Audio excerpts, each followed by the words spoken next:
Հավատքի բանկի գրքույկը Չարլզ Սպերջեն օր հունիսի 8 Բայց եթե մեկը ձեզանից իմաստության պակասություն ունի,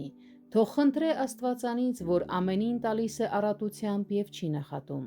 և կտրվի նրան։ Հակոբոս 1:5 խոսք։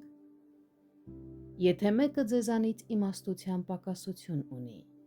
եթե այդտեղ այլևս չկա, քանի որ վստահ եմ, որ ես պակասություն ունեմ,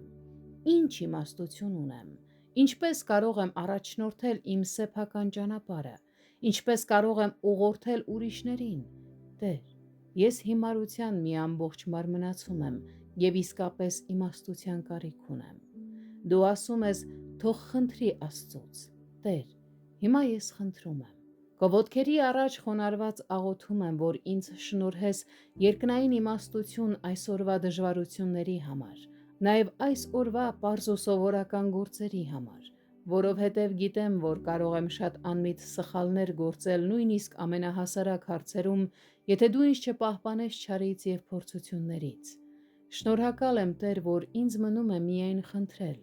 Ինչ մեծ շնորհ է սա քո կողմից, որ բավական է հավատքով խնդրել, և դու ինձ իմաստություն կտաս։ Այստեղ դու խոստանում ես ինձ առատ կրթություն, առանց խիստ ուսուցչի կամ նախատող դաստիարակի, և այս ամենը դու շնորհում ես առանց որևէ վարձքի, շնորհում ես մի հիմարի, որ իմաստության պակաս ունի։ Ով Տեր, շնորհակալ եմ քեզ այդ հստակ ու զորավոր խոսքի համար և կտրվի նրան։ Ես հավատում եմ քո խոստմանը, Տեր։ Այսօր դու քո մանկանը պիտի ճանաչեցնես այն ծածուկ իմաստությունը, որը մարմնավոր իմաստունները երբեք չեն սովորում։ Դու պիտի առաջնորդես ինձ քո խորհրդով, իսկ հետո ընդունես ինձ քո փառքի մեջ։